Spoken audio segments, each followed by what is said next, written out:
start with questions for Coach. Earl, Coach K talked about how that smaller guard lineup that you guys showed today was something new, and he thought it was something impressive. Was that because TJ was out and you had to reach down further into the bench, or was that something? I mean, yeah, some of it was. I mean, Quentin Post and TJ both wasn't here, so had to use what we had.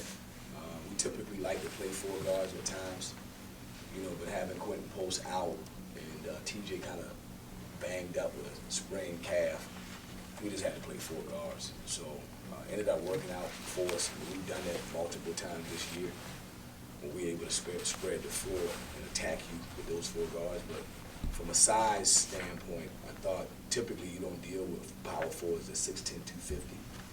So most teams you can get away with going up to 4 guards because they might got a 6'6", 6'7" shooter over there.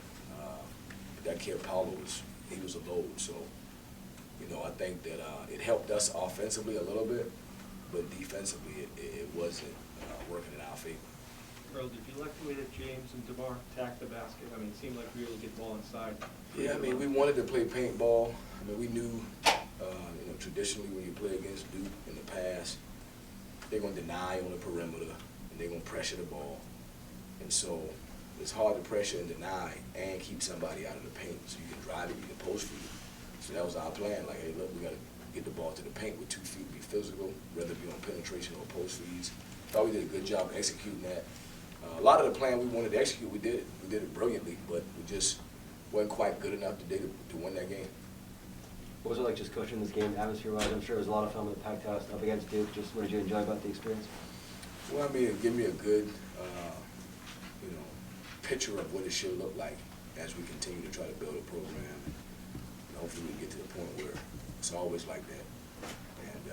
And all of them cheering for us, so.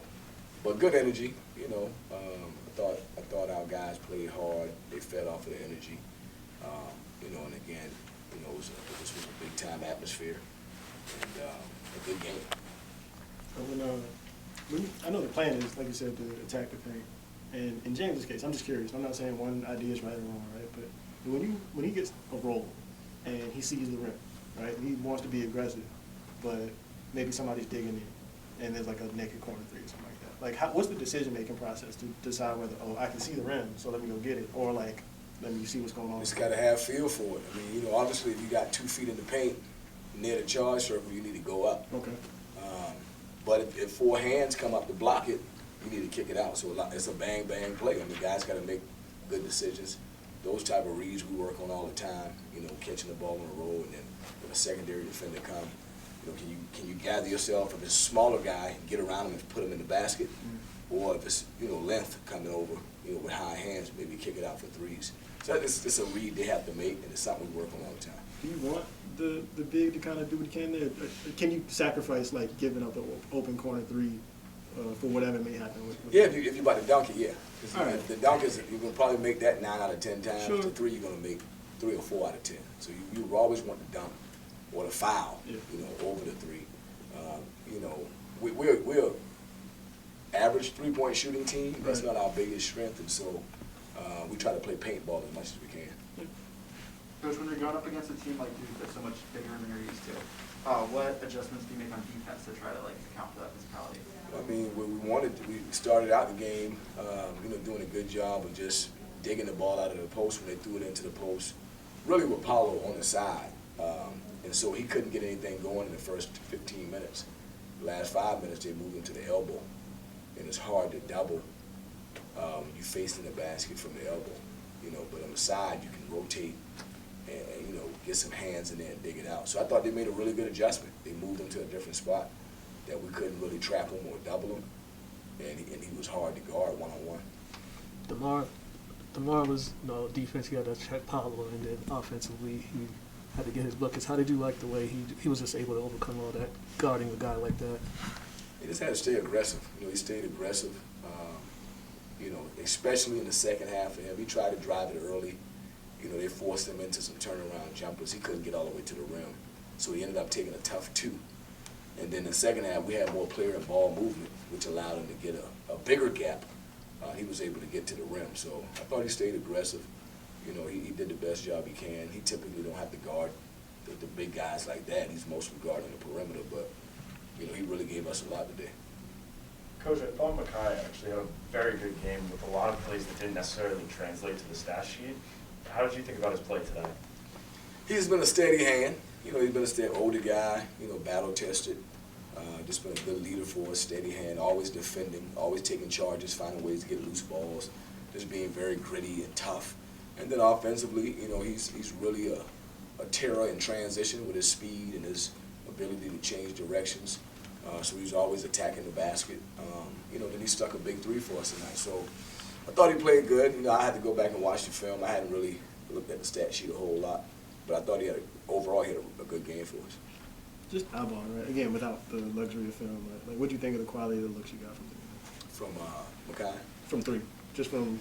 You know, man, we got some good threes. Okay. We got some good threes. And as a coach, you know, you can't control that, if it's always going in or not. And the players can't control it. You can control your effort, you can control, you know, your body language, you can control how hard you sprint the floor, you know, but sometimes, you know, you can't control that part. So as we continue to try to improve the program and the team, hopefully, you know, our defense and our offense will match, because we have had games where we made 9 and 10 threes. Yep. And so when that thing comes together at the same time, that's when you can be dangerous. So that's our job, to try to, you know, can we get to the point by March we play our best basketball? Yep.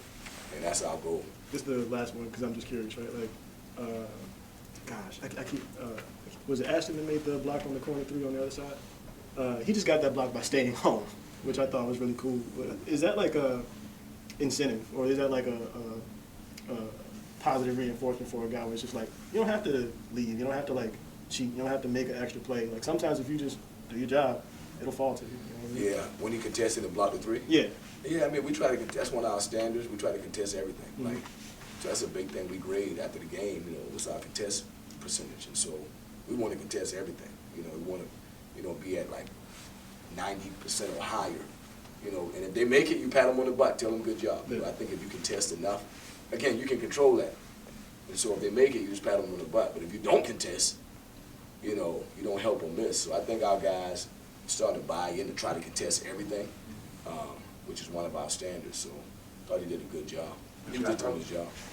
Coach, it felt that DeMar was the leader of the offense in the second half, especially after he took that hard foul from Mark Williams. Was there a switch that was flipped in him, maybe, that you wanted to be more aggressive to the rack after that? Or was this more of a team mentality to keep hitting the paint, like you were saying? I mean, I think it was just really, to be honest with you, afraid of the fight. You know, we had a pretty heated huddle. Some fireworks were going off, and guys were calling each other out. And he responded. He just responded to, you know, the healthy argument we had. And so he just got more aggressive. It was nice to see him, that you could get a rise out of him. It was nice to see he could take it to that next level. Yeah. You know, some guys go in a shell after a fight or a healthy argument. And so he didn't go in a shell. You know, so we learning about each other every day. That was beautiful to see him take it to another mode.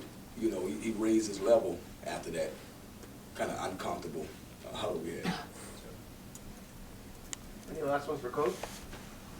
Coach, real quick, we saw Brevin Galloway driving baseline a lot today and finishing at the rim pretty well. Was that something new going into this game specifically, or really just looked like they just try to deny and they play up above you, and so it's hard to make passes sometimes. So again, it goes back to, if you're going to deny and pressure, the one thing that's open is the paint. So you can drive it in there, you can pass it in there, you can back cut. So that was just something, you know, we wanted to play in the paint. So he was able to back cut behind the pressure, and he got like 3 layups. All right, thanks everyone.